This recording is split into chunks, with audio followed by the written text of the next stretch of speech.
Hey everybody, welcome back. I started reading another book. I finished the third or fourth one in my research journey into I Hate Feminism, and this one is sublime so far. And I'm really not even far into it, and I've already hit something that is just awesome. The book, if you didn't see the title, is The Feminist Lie. It Was Never About Equality by Bob Lewis. I'm hooked in the first bit of this because he just breaks things down very accurately and concisely, and I love when people are just concise. It makes me happy. I know I have a tendency to ramble. I promise I'm going to try to make my book a little more concise than I normally am. But he wrote some passages in here that I want to read and cover on today's podcast because it is a lie. And when you wake up to it, you can't unsee it. It's kind of like, knowing you live in the Matrix, and when you wake up to it, you can't unsee it. You really can't go back. But you can come back to my podcast, so welcome back.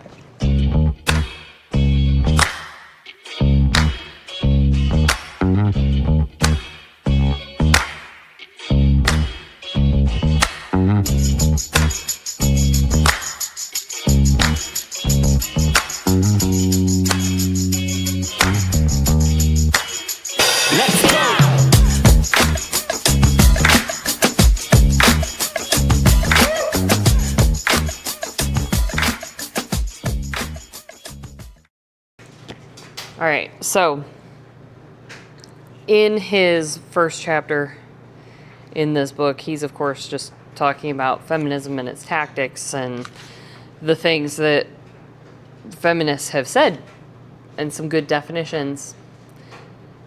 Because it's important to know definitionally where things are at. Feminists love to change definitions overnight. They're kind of like the CIA.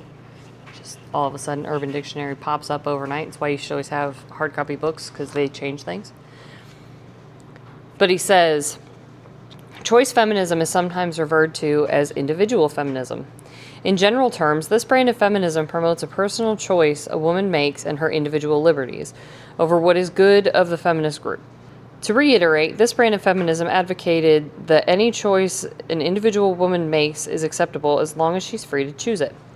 Under this ideology, it is acceptable to be a sex worker or a single mother as it is to be a full-time career woman. It's also the brand of feminism that is most advocated for by female celebrities and is strongly supported by many first and second wave feminists. Now, this is true to a point. That point is when a woman chooses to be a stay-at-home mom who's submissive to her husband. That is where individual feminism is just done. You don't get that choice. It's not in the list. So you have to here's the menu of feminism. You have to choose something from that. And so long as it's from that, it's good.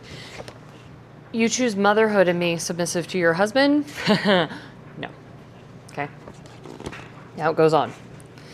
Intersectional feminism was coined in 1989 by Kimberly Crenshaw. This brand of feminism seeks to incorporate feminism into the civil rights movement by creating a type of hierarchy of oppression Olympics, where some feminists are more oppressed than others based on their gender, race, or ethnicity, class, and ability or disability. Thus, a black male feminist may be considered more oppressed than a rich white female feminist, especially if the black male feminist is disabled. Further, the more oppressed a feminist is perceived on the oppression Olympic scale, the more value she is to the intersectional feminist movement. Intersectional feminism strongly opposes choice feminism, and they seek to control women as a group, as opposed to allowing each woman the freedom to choose her own path. This brand of feminism often openly incorporates communism, socialism, and Marxist ideologies in its teaching and messaging. They also believe feminists cannot be oppressors. This belief conveniently used to excuse their own bigotry, oppression, and misandry. To be clear, they use this as an excuse to justify violence against anyone, even other women, who disagree with their ideologies.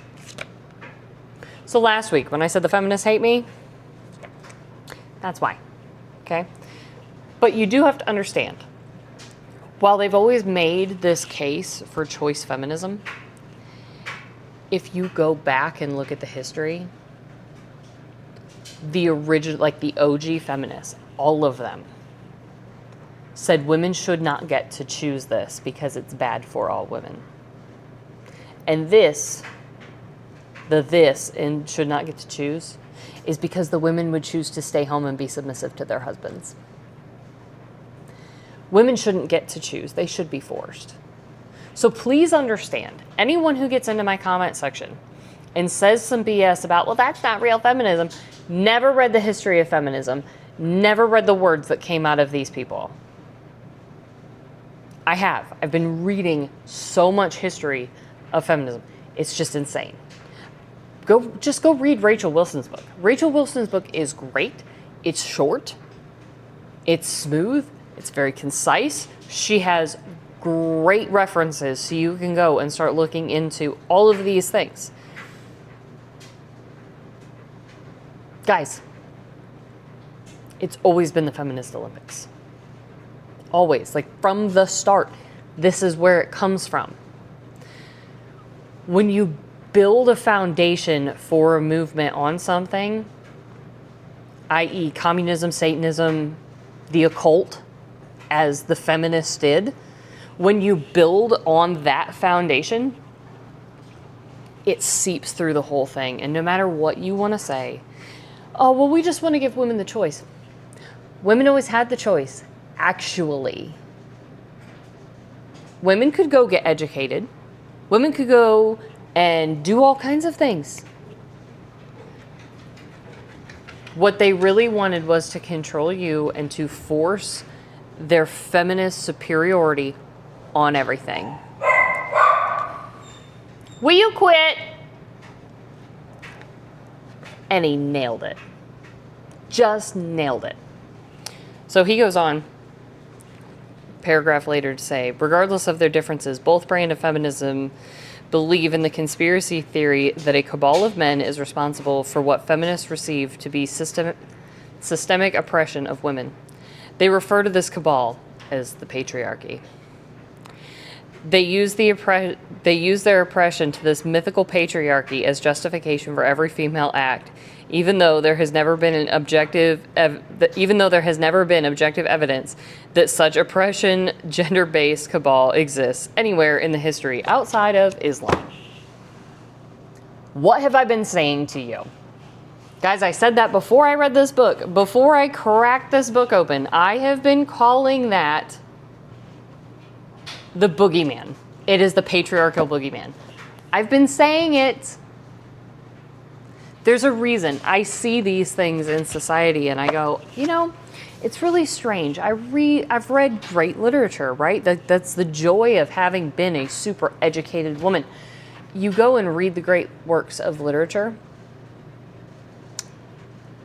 and you realize that, like, these women could actually say whatever they wanted to other women.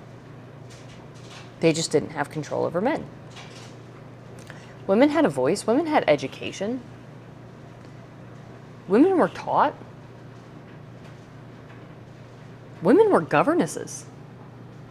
They were educating others. Always have.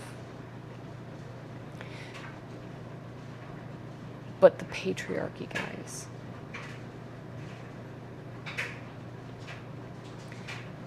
Feminism was never about equality. It was always a power move.